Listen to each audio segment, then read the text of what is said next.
Bookish Baddies, and welcome back to Black Girls Lit. It's your girl Tasha. I'm Lex. I'm Star. And it's Steph. All right, y'all, welcome back. It is May, and May is my month of birth, my birthday month. So I will be celebrating. Yes, last year I kept it a little low key. You know, my baby was graduating, but this year I'm very much feeling it's all about me. So I will see y'all all throughout May out here in these streets. You deserve it. Yeah. You deserve it. And she's been ready to get in these streets. I am. I've been settled down a little bit since I had this grandbaby. Grandbaby been slowing me down. So the streets been calling me. So yes, I will be celebrating my birth all month long, and I plan to see you guys out in these streets some too. Okay. But in the meantime, let's go ahead and kick off this episode. What are we sampling today, Lex? All right, so you've seen her before if you have followed us from the very beginning, and we hope you have. But Fiddler Whiskey is back. So just a little bit about Fiddler. Fiddler Whiskey is a celebrated American bourbon line from the ASW distillery right here in Atlanta. So this whiskey is an Atlanta native. One of the city's most awarded craft distillers, the brand name comes from how the team fiddles with different whiskeys, mash bills, finishes, and cast treatments to create a unique flavor profile. Okay. So this should be a good complex. Right, they're right here fiddling with stuff. Let's see. Whiskey. So. Fiddling with Cheers. it. Cheers. Cheers.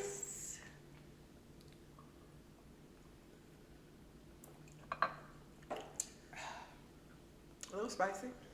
It's definitely getting spicy. Yeah. Now I will say there are actually two types, renditions, if you will, of the whiskey that we're going to be tasting today. So the one that we took a shot of is their toasted whiskey, but then they also have the wheated one, which I believe is in at least one of our cocktails, two of our cocktails today. So we'll be tasting both, so hopefully y'all can feel the different tastes. So well, let me tell you, this will get you quite toasted. It will.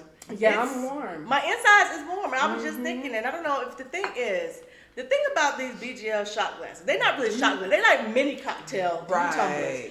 And sometimes some of these hosts are a little heavy-handed, and some of these quote unquote taste shots, they be a little deep.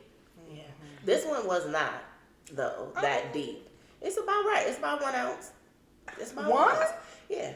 Because if you break the cup into thirds, it's about an ounce. It was definitely to like. Oh, at least mine was. So someone trapped me this episode. All right, so I'm gonna watch mine. I wasn't the pourer. I did like it. I was the pourer. It was good. But again, my insides are still toasted. They're warm. Just on fire. Absolutely. On fire.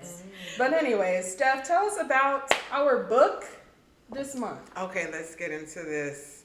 Unfinished Business, written by Malcolm D. Lee and Jayne Allen.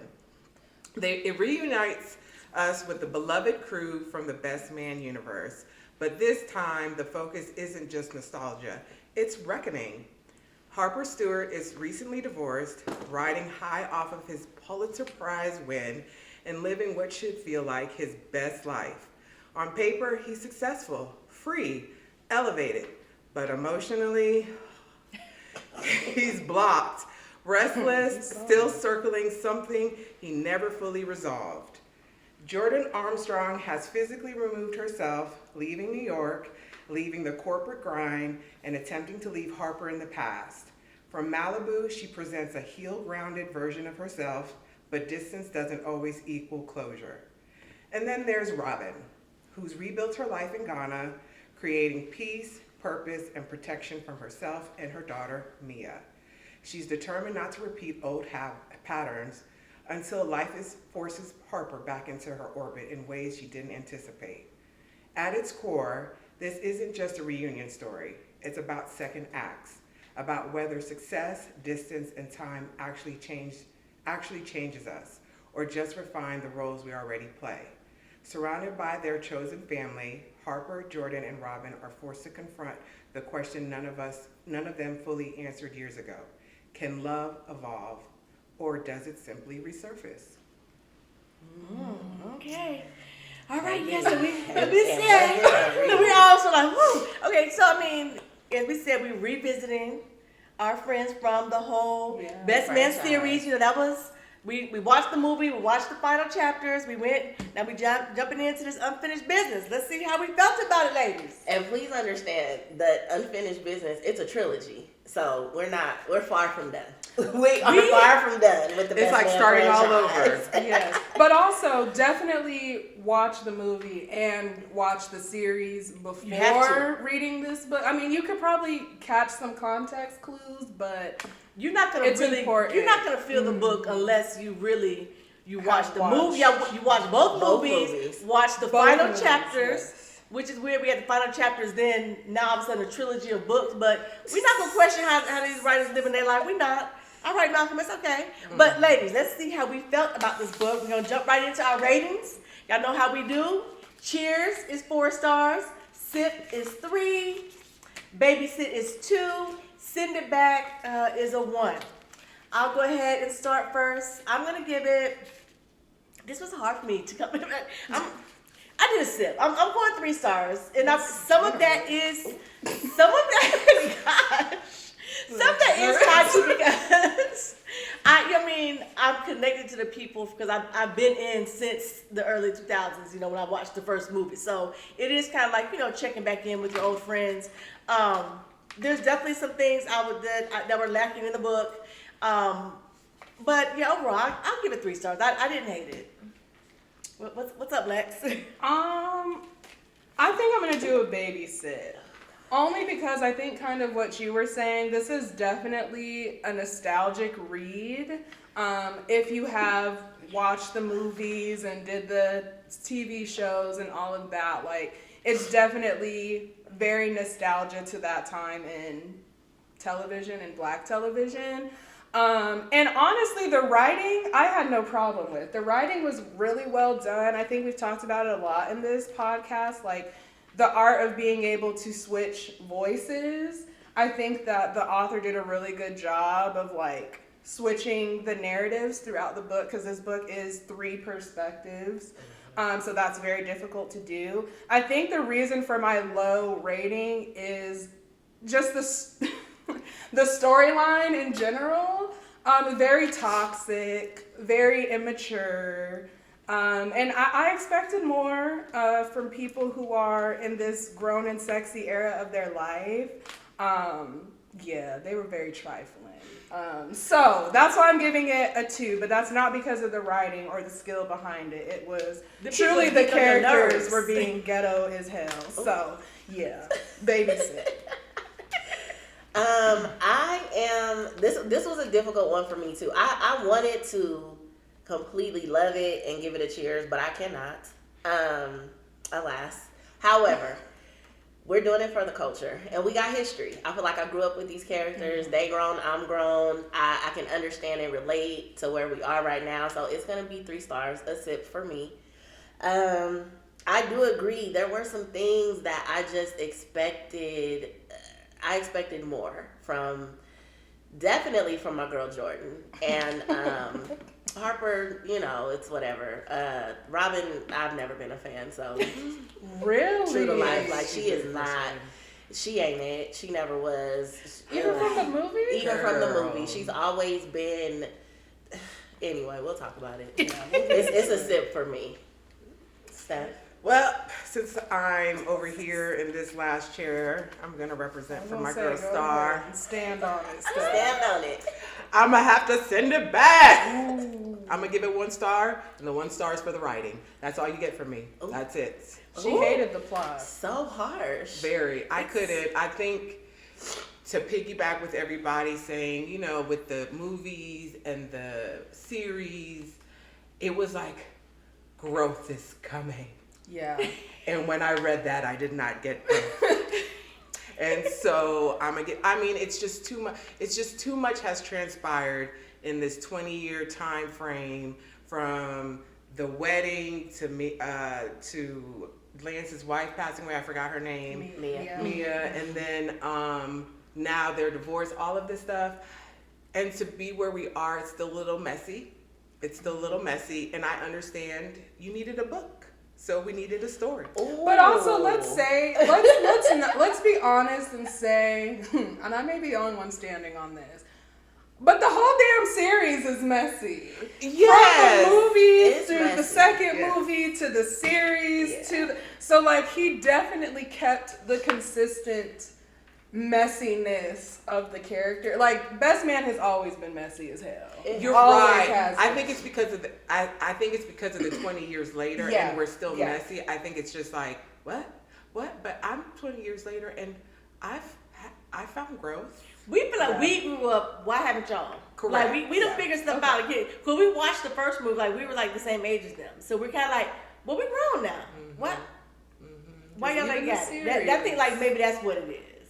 No. But we gonna get into it. Let's see. Yeah. Let's find out. Woo. Maybe it'll come. Maybe it'll conjure all of this together to see why we. I think they got every rating today. Almost. We One just through- did not give Oh, it no, a cheers. no cheers. No But I cheers. do think this is the most across the board we've been, Yeah. like, since we started the podcast. So that's very interesting. And Star and I rarely agree. That's weird. Yeah.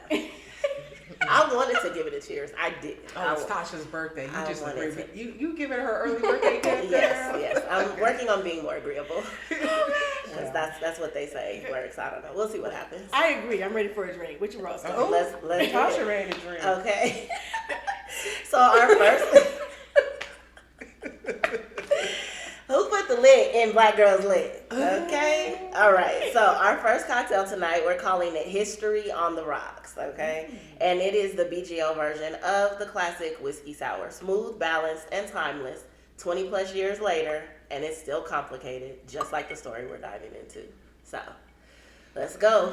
A little whiskey sour. Now, what'd you put in this? Now, what's in here? We got a little fiddler whiskey, some simple syrup, and some lemon juice. Real straightforward, simple and to the point. You know, little And bun. that is what it tastes like. Whiskey sour, yeah. Yeah. All right, bye. I can't. I mean, it's a classic cocktail. You can't really mess that up. You Yeah. can't mess that up. That's And it's real really good. it's putting out the fire that It- straight it- shot Yeah. gave me. Yeah. Thank you. Good job, Star. Absolutely. All right. So as we sip, let's start with Robin and Jordan. We're in the middle of this 20 plus year love triangle, and both of these women are still sorting out their feelings for Harper, not just romantically, but emotionally. So the first question is twofold. When history runs this deep, is it about the person in front of you or the version of yourself you were when you first loved them? And also, between Robin and Jordan, who's loving Harper as he is now versus who's holding on to the person that he was in the past? So This is a deep it's question. it's a little complex, but I feel like it's gonna set the stage for dive into the ratings. I like the question, but I will say, I feel like it's hard to answer that because they both like Have been always been there. I do think that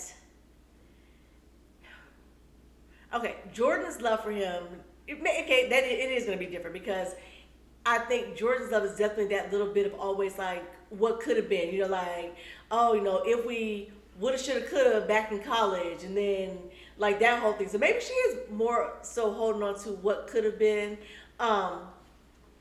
whereas Robin, I don't know, child. Robin did like love him through everything. She tried to be there as best as she could. Actually, you know what? You're not gonna make me not like Robin. Robin was there. She was there with him along, encouraging him and pushing him. So I think now to talk about something to answer.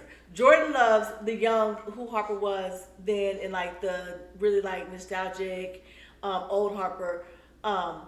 Robin has the adult Harper, I think.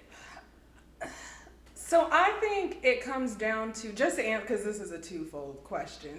But to answer the latter part, going into what you were talking about, I think that the difference is like it's not to say that Robin and Harper were not friends, but it's very evident that Jordan and Harper, like, that friendship runs deep. So like I feel like Harper was able to truly be himself, whether it was raggedy or not, with Jordan, because it was platonic. Like, yes, they had a few slip-ups, they had done whatever, but at the end of the day, he could be raggedy with her. Whereas with Robin, it was very much, okay, this is a marriage, this is a partnership. Like, I just feel like he had to present almost where his husband had full time with Robin, whereas with Jordan, she knew who he was outside of being like the husband Harper. And so that makes the relationship a little different, in my opinion. So first of all, I don't like Robin. Let me be very clear. Why don't we like Robin? I want to know why we don't like Robin. I never liked Robin. She just always came across very insecure to me. From the very beginning, she was insecure, and I feel like she should have tapped out long before it became this, and you end up making the decision that you made, which is anyway. Wait a minute, so it's the fact that she should have tapped out way before the marriage. It was undeniable that Jordan and Harper had a thing, so you feel like she was fucking stupid. around. Yes. They've been fucking around since day one. She never should have. I feel like she never should have married him. She never should agree to that, and I felt that she did because of her insecurities. She was insecure about the relationship that him and Jordan had. She always was. Even if you think to the first movie. And then the movie at the holiday, when they went to Lance and Mia's for the holiday, she still had a whole moment. Like, she knew that they were friends, and they were all always gonna be friends. They all had history because it's been messy since the beginning, right? They all had history. She was not going anywhere. So if Robin wasn't going to be okay with Jordan being around all the time, she should have opted out from the beginning. But you I think that's giving Jordan way too much power, because at the end of the day, Harper was married to Robin. And I feel like any woman would be insecure when, like, there keeps being this common denominator of, like, you're slipping up, and every time you slip up, this woman is involved, but also y'all are best friends, so, like, I don't know. But that's what I'm saying. What to do. So, but I feel like a lot of that was on Jordan. But they weren't always married. But they weren't always married. Robin and Harper were not always married. So why did Robin, if that was the case, to your point, right? Mm-hmm. This is what it is. You see, this is their relationship. Like, this woman, she's gonna be around, whatever the case may be. But I'm going to agree to marry you anyway, in the hopes of what? Like, what did you think was going to happen? That she was just going to go away and not be there? They were all friends. Okay. Anyway. So you can't have a best friend that's a woman. You absolutely can. If you're secure, it's about being respectful. It's about being secure, first of all, in your relationship. And it is about being respectful. I personally don't feel like Jordan was disrespectful outside of, that first situation before they were even married, when they were just dating. They had two situations, though. Because remember, at the end of the series, they had slipped up too. Yeah, but so at the end of the series, it wasn't a slip. That's the whole thing I'm saying. I don't think it's ever a slip up. I think it was very intentional. I think it was about to happen. Jordan and Harper should have always been together. They should have. If they would have worked out or not is the case. They should have always been together. Robin made herself collateral damage because she was insecure, and she should have just opted out from the beginning. So to go to the question, when the history is this deep, is it about the person in front of you or the version of yourself you were when you first loved them? I think in this case, it was about the versions of themselves when they first, right? When they first loved each other. So for Jordan and Harper, when they were in school, like, they always reference, this friendship and this relationship that they built when they were in college. And then for Robin, the same thing. I think when she first met Harper, she was, all in love and at the idea of who he could be, to your point, Tasha, supporting his goals and his dreams and all of that. But once the reality set in, right, of who he actually is, like, Harper is the fuckboy of the group. Like, he presents as, you know, but it's always like he's always the problem to some extent. But as far as Jordan and Robin loving him for who he actually is, I think Jordan accepted him more for the person that he actually was, and to somebody's point, because their relationship was platonic to begin with. So he could be a mess, like the good, the bad, the ugly, right? Your friends see all of you versus the representative that you present when you're dating Robin someone. loved him through all that too. She loved who he was, and he was the one who could not give her what she needed. And he was selfish. She did not He love was selfish. She did not love who he was, because who he was a selfish.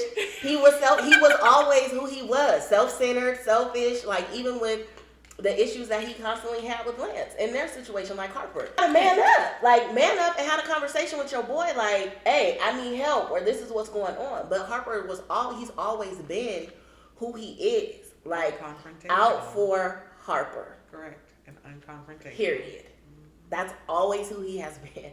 Whatever works for Harper, whoever's going to support Harper. Yes, the entourage of Harper.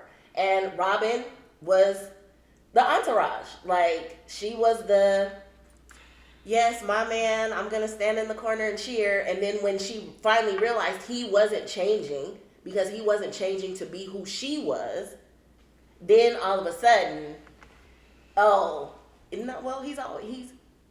was always who he I think I'm just now, like, the way you explain it, I'm just now realizing, like, you know, as far as, like, the whole series goes, he's always been the hero and the villain. I don't know if he's ever been the hero. Well, I mean, but, like, I guess he's been the hero in disguise. Right. Rather, the book, the movie, the series, and the book were about him. He's the main, so he was the archetype. The archetype, is that what they call it? Or like the main character. He's the main but character he's not necessarily good or bad. Yeah. Like, I think he's just Harper.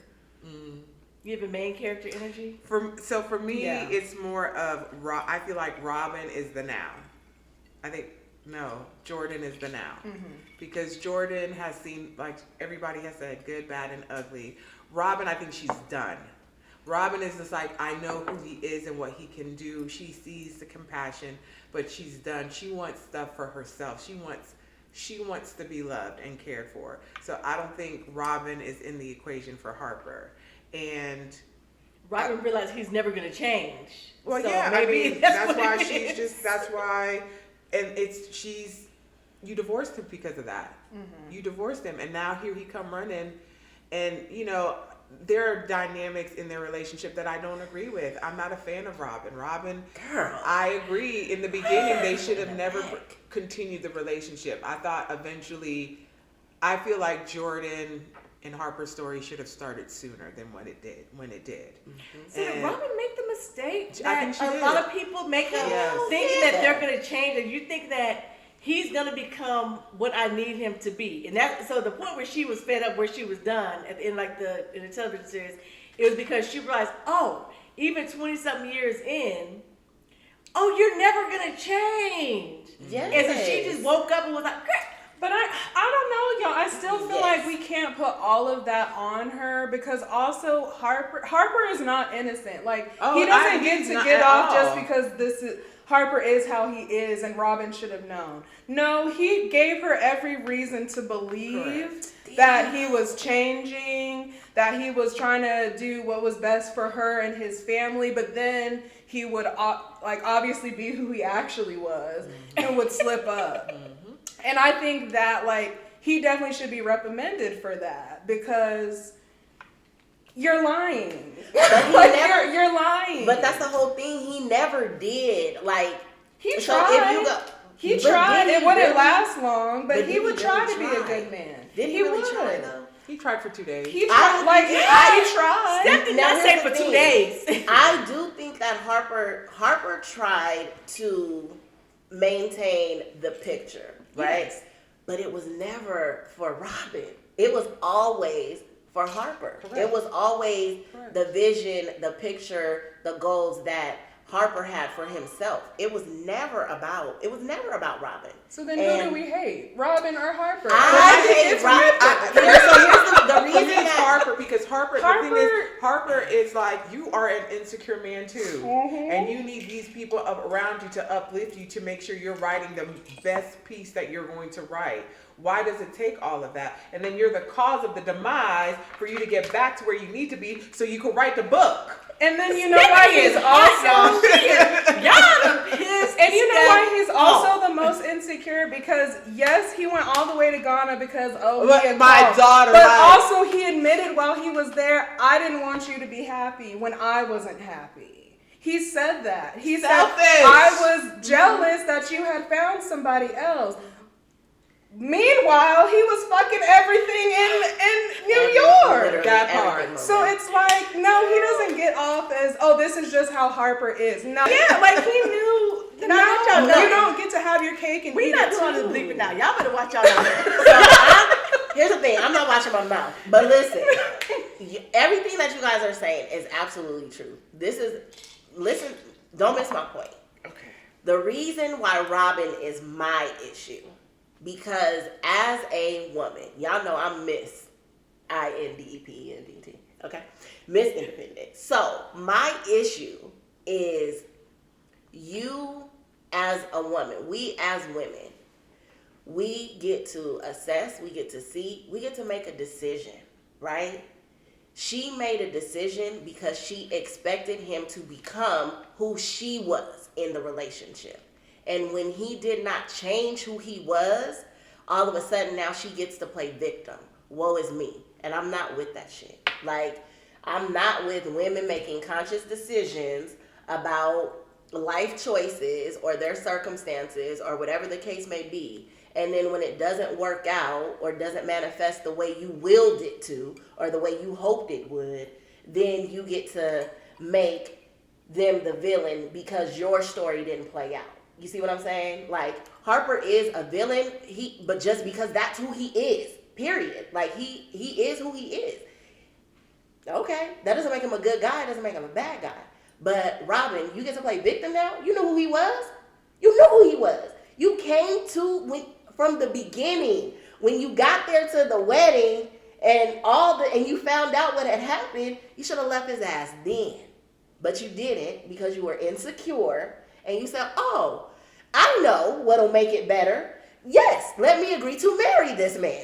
Fuck out of here.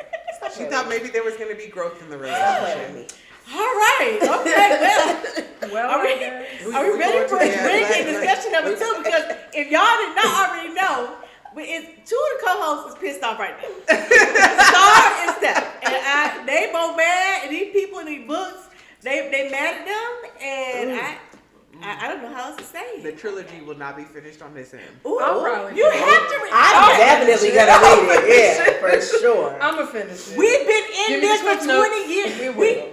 We've been in a relationship with the people for 20 years now. There's no way we can't not finish this story. So we must. I'll get the cliff notes. Thanks, friend. Ooh. Steph said, "Tell me about it," because I'm not reading it. So if somewhere in season 3 is an episode where Steph is missing, it's because we decided to do the other 2 books. And she was individual like, reading. Standing on business. She said, I'm not reading it. All right, well, shall we move to the next cocktail? We shall. This is my cocktail. Hopefully y'all like it. It is called, not shit. Sip Happens. Sip does happen. And this one is made with the toasted version of the whiskey. So it's kind of like a boozy blood orange, like a boozy orange sickle type thing. That's what it's supposed to be. But y'all let me know if it's good or not. The color is pretty. I do like the color. Cheers. Cheers. Y'all might have to like swirl it a little bit because there was ice in there. And so, sometimes.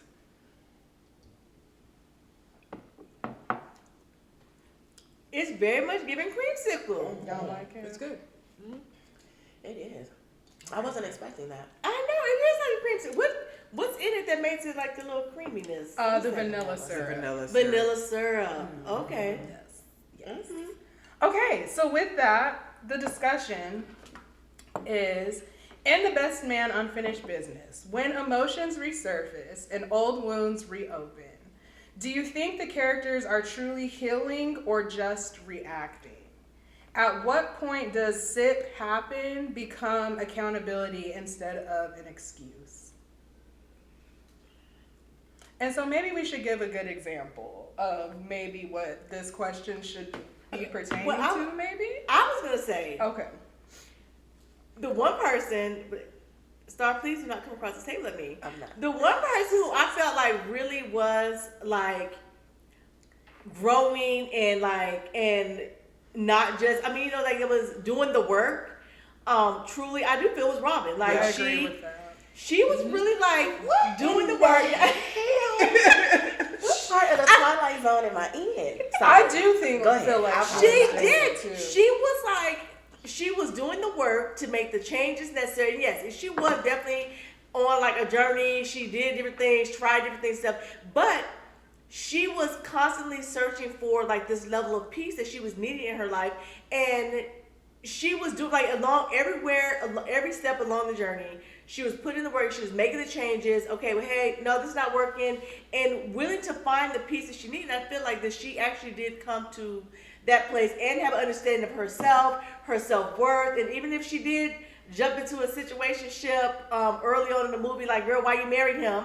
I feel, and maybe it took 20-something years, but I feel like at the end, when after doing the work, she did choose herself. And she was very adamant in what that looked like. Now, again, I didn't agree with all her decisions. But it's not linear. This is not true. linear. If we talk about all the characters, because in the book just mainly focused on Jordan, Harper, and Robin. Of the three of them, I feel like she was the one that really was putting in the work and living like a healing journey and trying to actually make some positive change. I would agree, Robin, and then Jordan.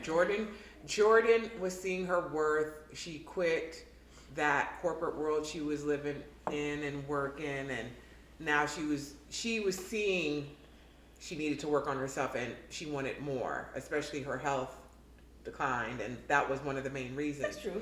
But I feel like Robin was the one doing more of the healing. She discussed her first baby that she miscarried, and so I think that's a part of the journey. Harper, did the journey start? Harper was Harper. He was harpering. So yeah, I feel like he was more so healing from the act of the divorce rather than like he healing him, like addressing the issues in himself. just a narcissistic person. For sure. And very selfish. And he still didn't work on himself because it was one of those things. It's like, now you see things, and yes, you use an excuse, like you listen to your 11-year-old child. Like, I was with with Jordan, like, I'm not saying he shouldn't have reacted the way he did, but call first, see what's going on. Let's take a step back. Let's see what's going on. The thing is, this is where I feel like Harper's so immature, because you don't know how to pick up the phone and call somebody and have a conversation. How old are we? Well, and this thing, so SIP does not have to happen. At some point, you're able to take control over what is going to happen. It doesn't have to just sit back and oops. Happens. I reacted, and now look where we are. I pulled that one card out, and the whole deck just fell apart. I'm so baffled as to how we ended up here. Like, it does not have to be like that. It doesn't. I'm very frustrating. Star is about to explode. Go ahead. It's just because she hates Robin. I'm definitely jaded and biased, for sure. Now, I will say, Jordan's my girl. Like, always has been. From the beginning, like, she's always been my girl. Very take charge, career-minded. I know what I want. I'm going to go get it. Like, I'll play soft and quiet for a little bit, but as soon as I see it's not yielding the results that I'm expecting, I have to move on and do other things. So she's always been very take action to me, even from the beginning, where she was like, yo, tonight's the night. I'm about to go get it. Like, what's up? So she's always been my girl.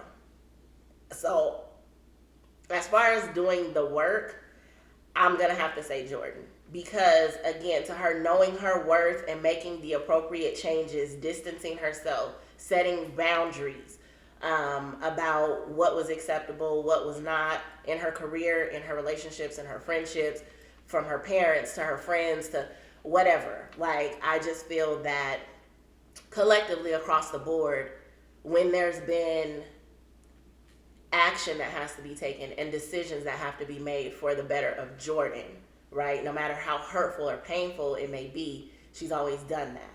Now, we did get a little introduction in this book that she may have some family stuff going on, right? Some deeper things that are probably going to get addressed in the trilogy, which is why we have to read it to see. But we have to read it, not Steph. Yeah, we have to read it. Steph's out. But Robin, nah, man, nah. Because even if you say she did the work and she's, doing all the things, and you divorced this man, again, from the whole point of even getting married to begin with. But you did that. You went through that whole thing, had this whole ass kid, and all these things, divorced this man, moved to the other side of the world, and still don't have any boundaries.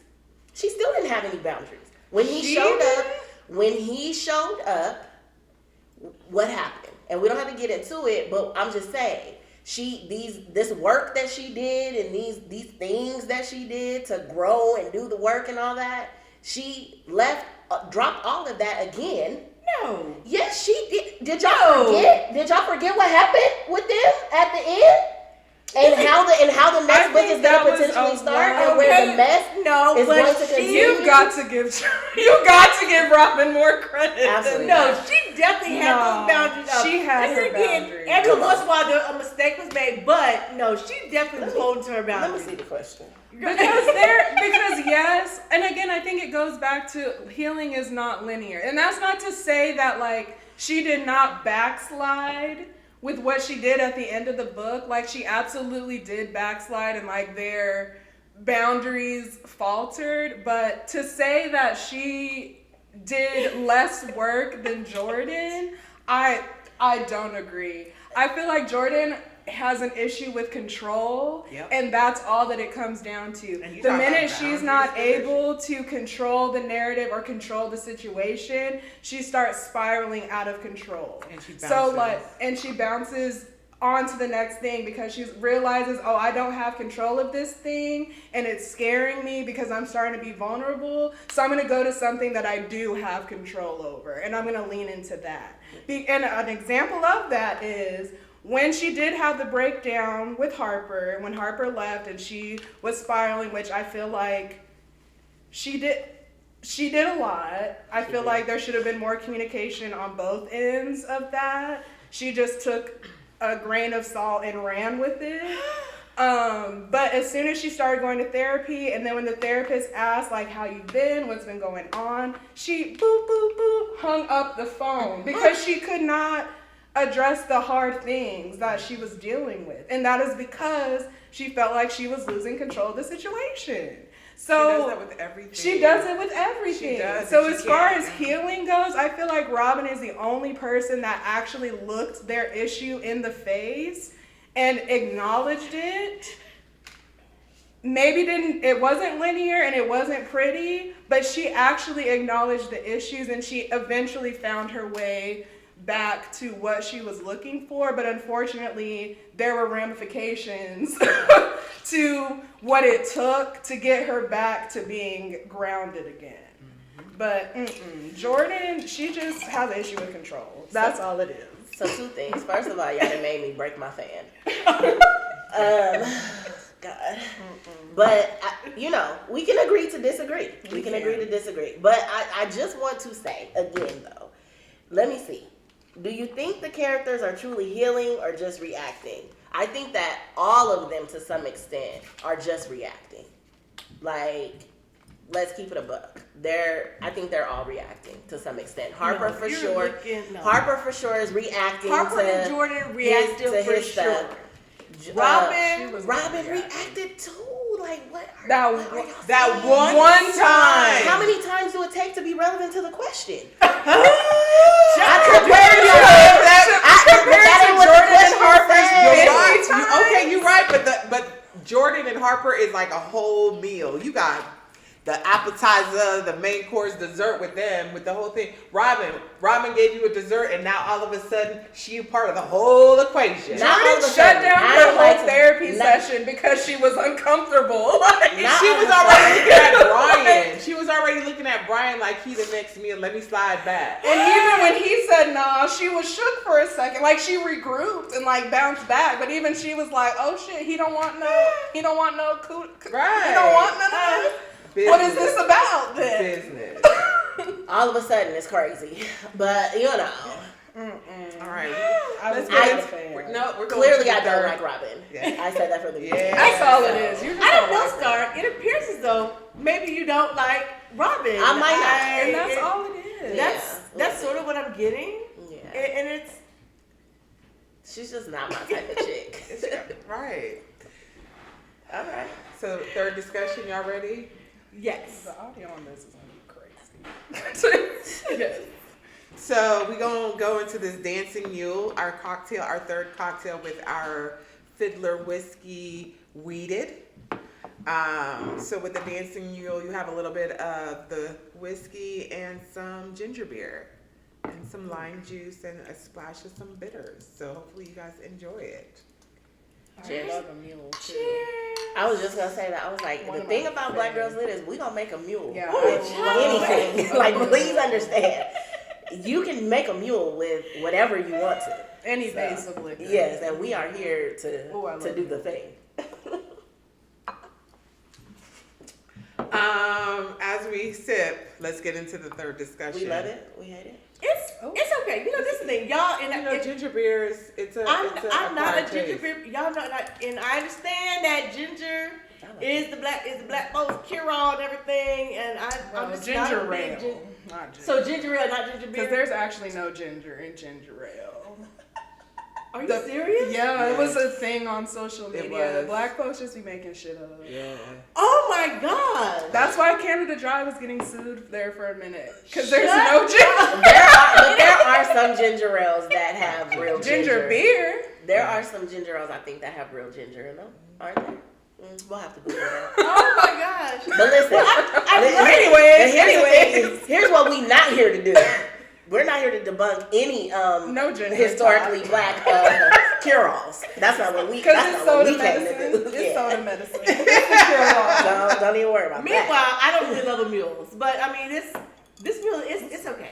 It's okay. Thanks, Tasha. I It's like okay. it. It's You okay. know she's just trying to get back at you because we shit on her last two cocktail last cocktails. time. Yeah, it's okay. The last But two it's for the I fans mean, of the it's show fine. who watched the last two episodes, y'all know that they did not like my last two drinks. It's okay, but we I still made love sure- I thought it was one. No, it was two. It was What was the other one you made outside the Shirley Temple?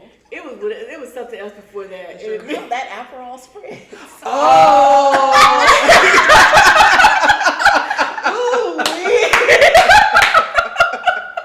You're right. and Now back to our regularly scheduled program because that was so petty. Sorry. So we're gonna go into discussion number 3. let's talk about it because I still have some work to do in my therapy. We just need to take a bartending class or two, though. Sure. Anyways, Put take that on the us, list. take us to the third question. Okay. What does this story say about love after 40? Do people truly get better in their 40s romantically or just more strategic?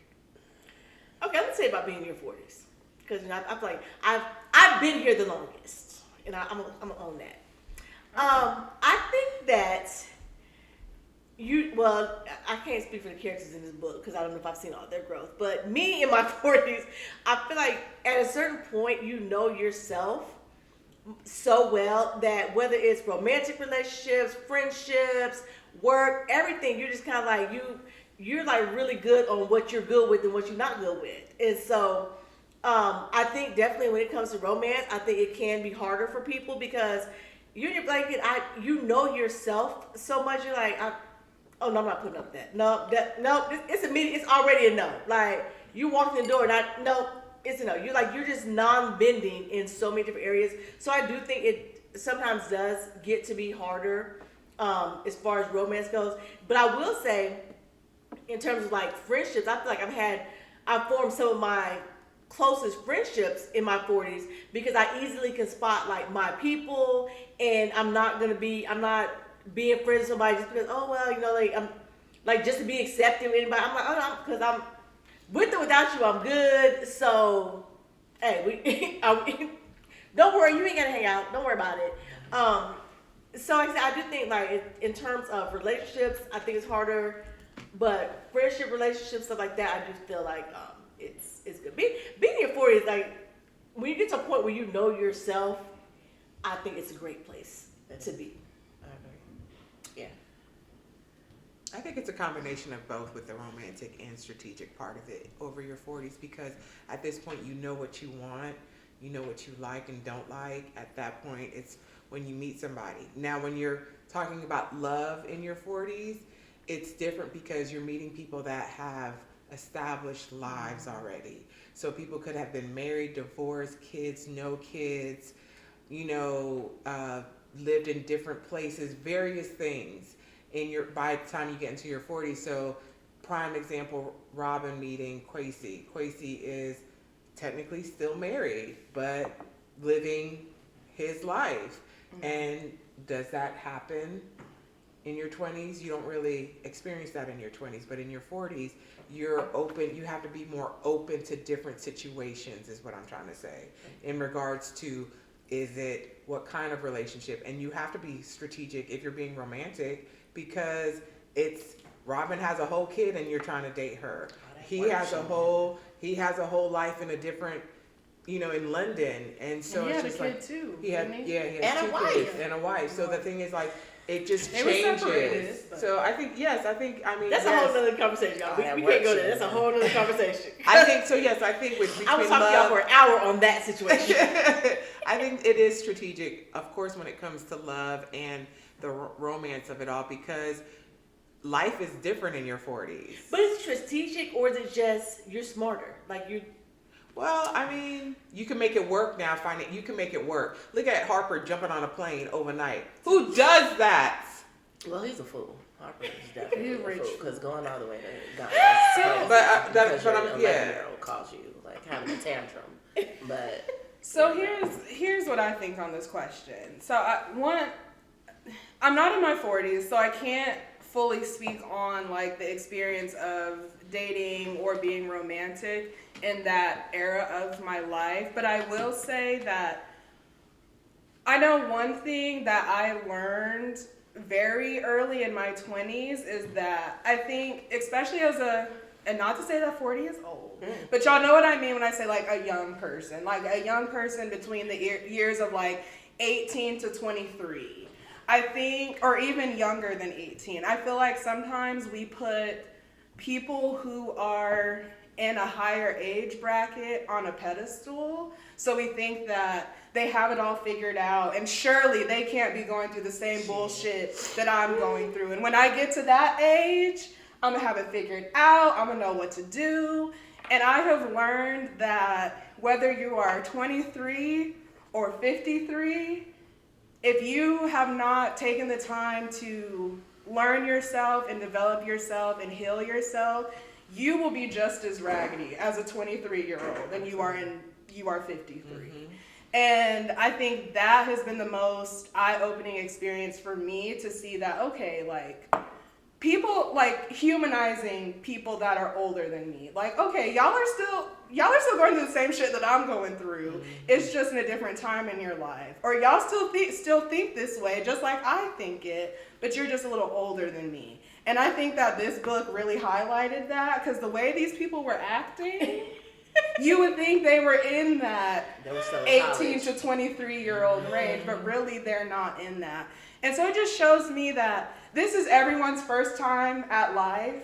This is everybody's first experience, and we're doing the best that we can, or we're doing what we think is the right thing to do, or what we've learned is the right thing to do. Mm-hmm.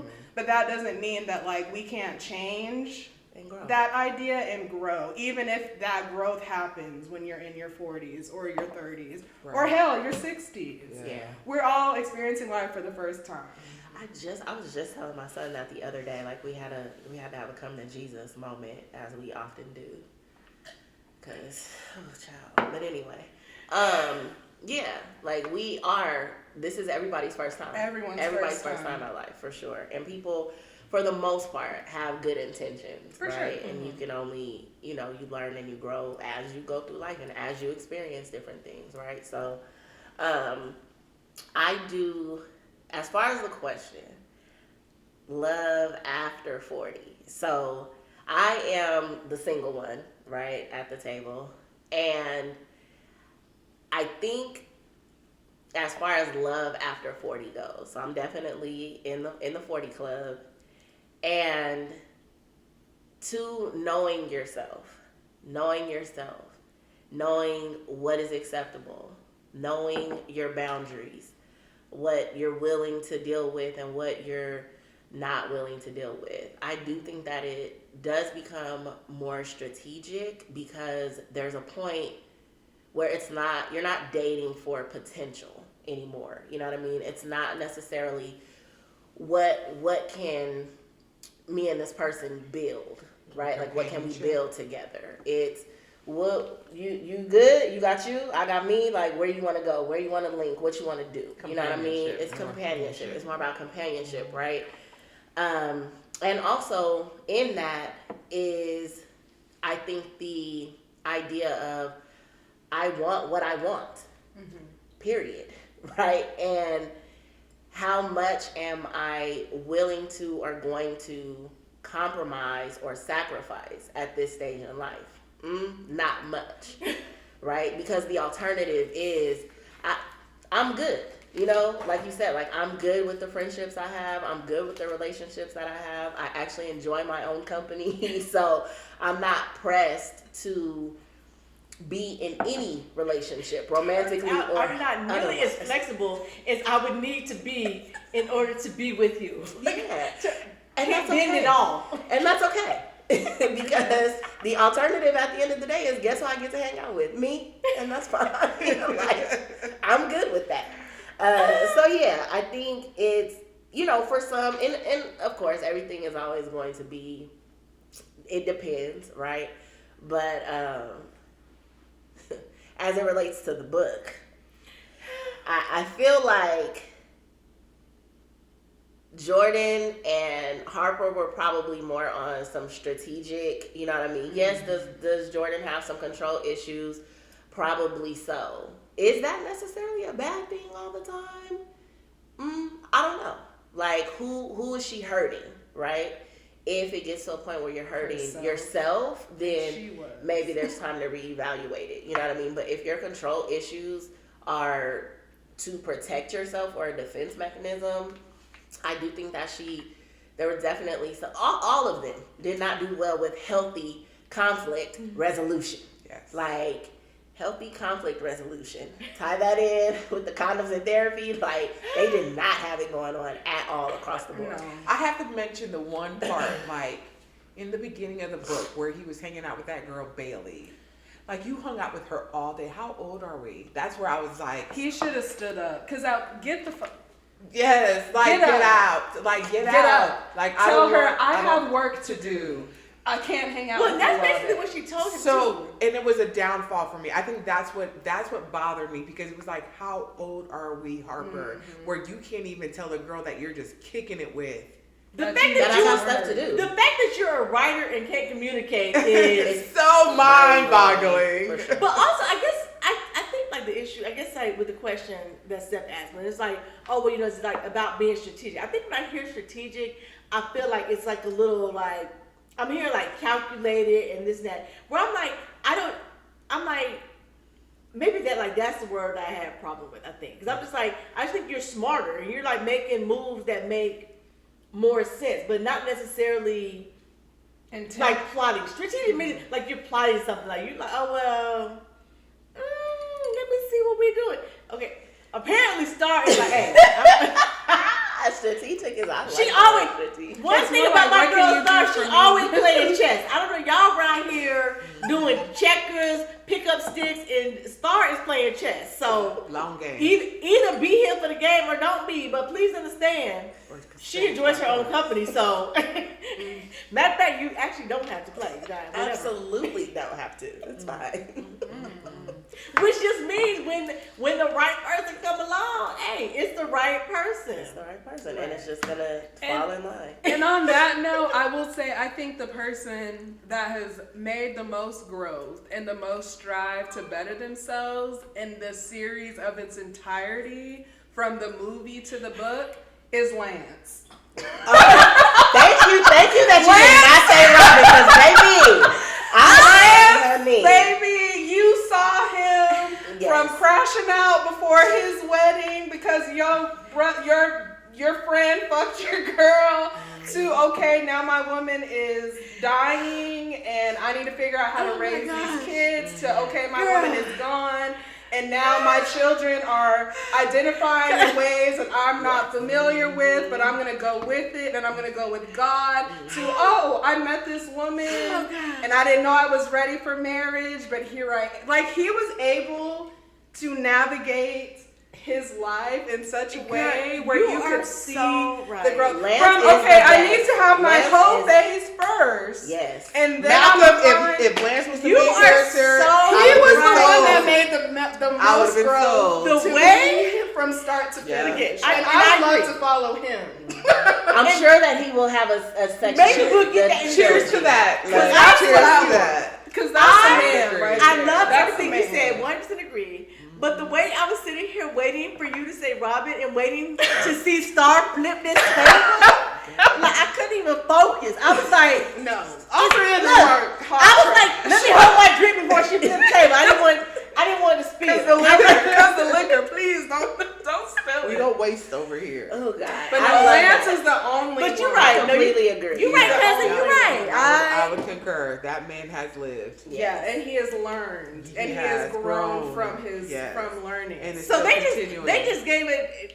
Malcolm and them gave us a book of the three that was not in a good place. Because honestly, if you think about the rest of the characters, which I think we're gonna dive into, we'll dive into on the live. We'll get more into like the whole situation from the beginning all the way through this book. Everybody, I mean, they definitely they've grown up in the 20 plus years we've known them.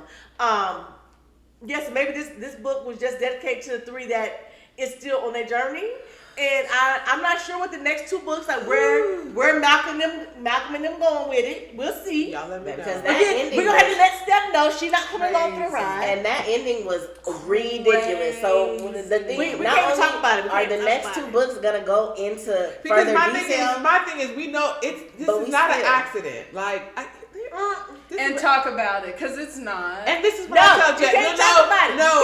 I told Jeff, I don't care. I said, I don't care what woman come at. The only woman that could come at me and say it was a oops is you have a form of birth control, but you were like sick and you had antibiotics or something like that, and you are not aware that you can get pregnant. I'll give you that medically. I will give you that. But if you get all of the other stuff, if you get your monthlies, if you still get your monthlies every 6 months, you are fertile myrtle. Yes, that was ridiculous. Period. Okay. Well, period. We not giving away nothing for the people that may not.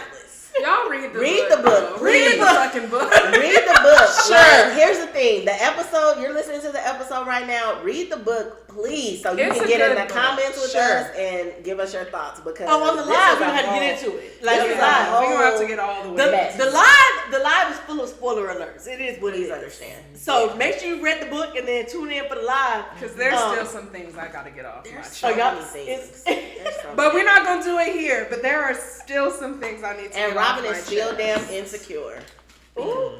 Because if she was not, then we would not have the girl. Okay, mess. Anyway. Just know domestic violence is not okay. That's all I'm gonna say.